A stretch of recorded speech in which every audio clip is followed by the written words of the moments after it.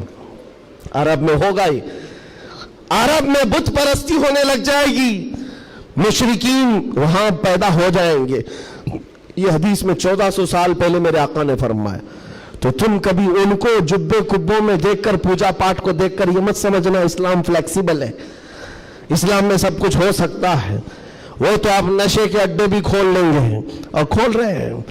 شراب پر سے پابندی ہٹا کر کے سعودی عرب میں اب شراب بیچنے پر بھی بات آ گئی، عورتوں کا حجاب ختم ہے، مشرکین کا داخلہ ممنوع تھا، لیکن اب مدینہ رسول میں بھی مشرکین کا آنا اور اس کی اجازت دے دی گئی ہے۔ یہ ساری قیامت کے قریب کے حالات جو حضور نے پہلے بیان فرمائے، میرے آقا نے فرمایا ہے یہ عرب اس برائی کی طرف جا رہے ہیں جو ان کو جہنم میں لے جانے والی ہے، اور قیامت سے پہلے یہ ہوگا، لیکن ان کے یہ سارے کارنامے ہمارے لیے دلیل نہیں ہے۔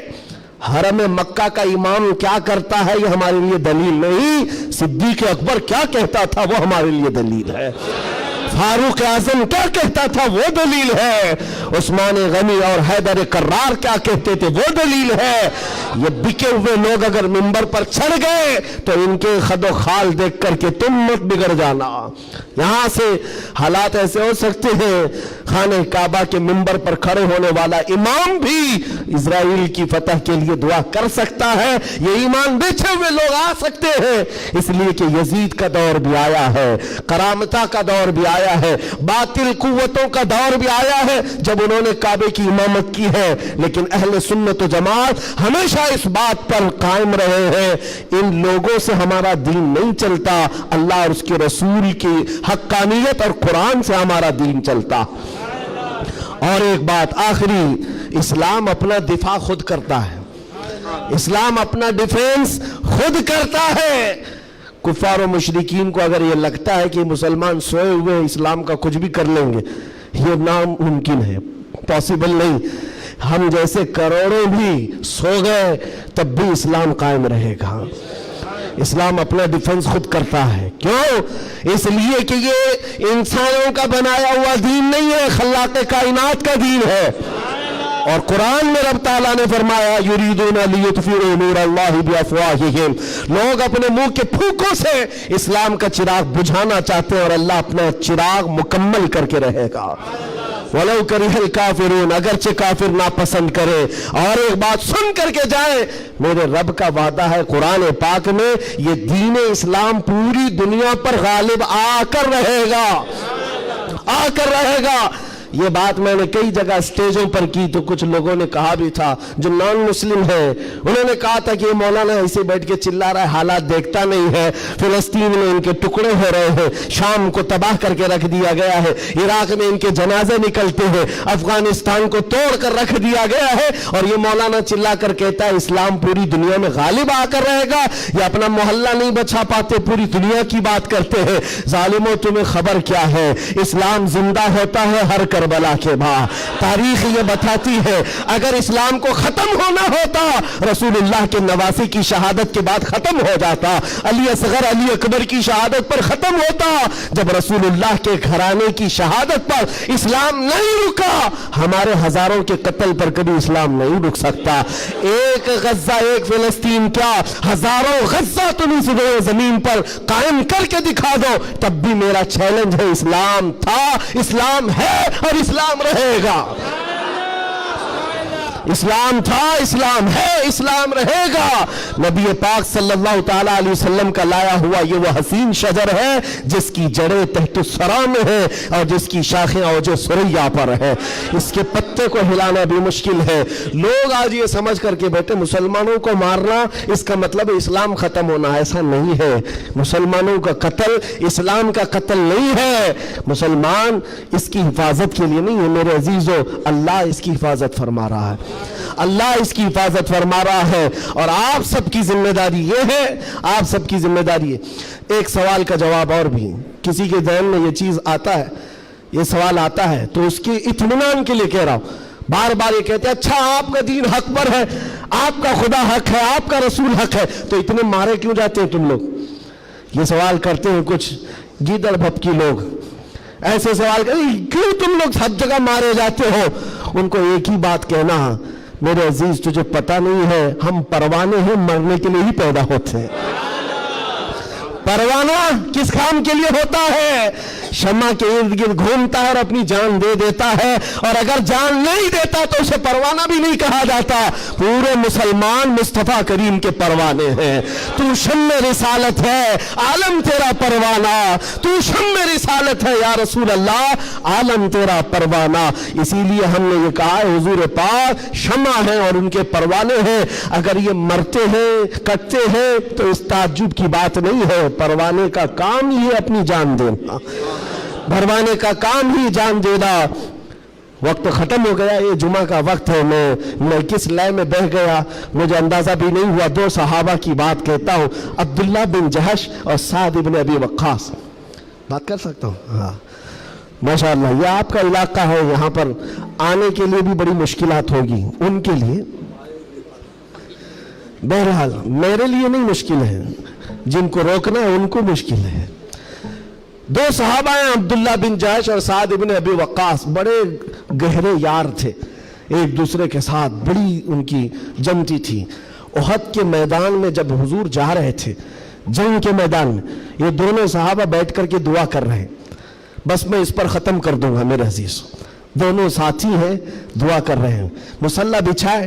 سعد بن ابی وقاص کہتے ہیں عبداللہ بیٹھ، میں دعا کرتا ہوں تو آمین کہنا۔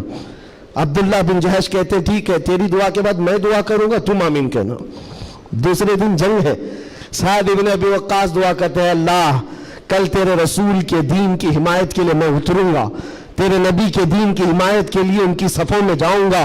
مولا میری اتنی دعا ہے میرا سامنا کسی ایسے بڑے پہلوان سے کر، میرا سامنا دشمنوں کے ایسے بڑے پہلوان سے کر جو سب سے بڑا پہلوان ہو۔ اور خواہش تو دیکھو دعا میں کیا کہہ رہے سعد بن ابی وقاص، اے اللہ میں چاہتا ہوں کبھی اس کو سامنے سے ماروں، کبھی دائیں سے ماروں، کبھی بائیں سے ماروں، کبھی پیچھے سے، اور اس کے بعد گرا دوں اور سینے پر چڑھ کر کہوں لبیک یا رسول اللہ، یعنی اسلام کا پرچم بلند کرو۔ یہ ان کی دعا تھی۔ عبداللہ بن جہش آمین کہہ رہے تھے، اس کے بعد عبداللہ بن جہش کہتے اب میں دعا کرتا ہوں تو آمین کہہ۔ اللہ اکبر، ان کی دعا کیسی ہے، اللہ اللہ، حدیث میں پڑھتا ہوں میری آنکھیں بھیگ جاتی ہیں۔ عبداللہ بن جہش کہتے ہیں اے اللہ کل تیرا رسول میدان میں اتر رہا ہے، اور احد کے میدان میں جب میں تیرے دین کی حمایت کے لیے اتروں تو دشمنوں کی طرف میں بڑھ کر چلا جاؤں تیری محبت میں، تیرے نبی کی محبت میں۔ کبھی کوئی دشمن مجھے سامنے سے مارے، کبھی دائیں سے مارے، کبھی بائیں سے مارے، کبھی پیچھے سے مارے، اور تیرے محبت میں مولا، تیرے رسول کی محبت میں ہر جگہ سے زخم کھاؤں اور پھر میں شہید ہو جاؤں اسلام زندہ باد کہتے ہوئے، اسلام کی بلندی کا نعرہ لگاتے ہوئے شہید ہو جاؤ۔ ایک مارنے کی دعا کر رہا ہے، ایک مرنے کی دعا کر رہا ہے۔ یہ رسول اللہ کے پروانے ہیں۔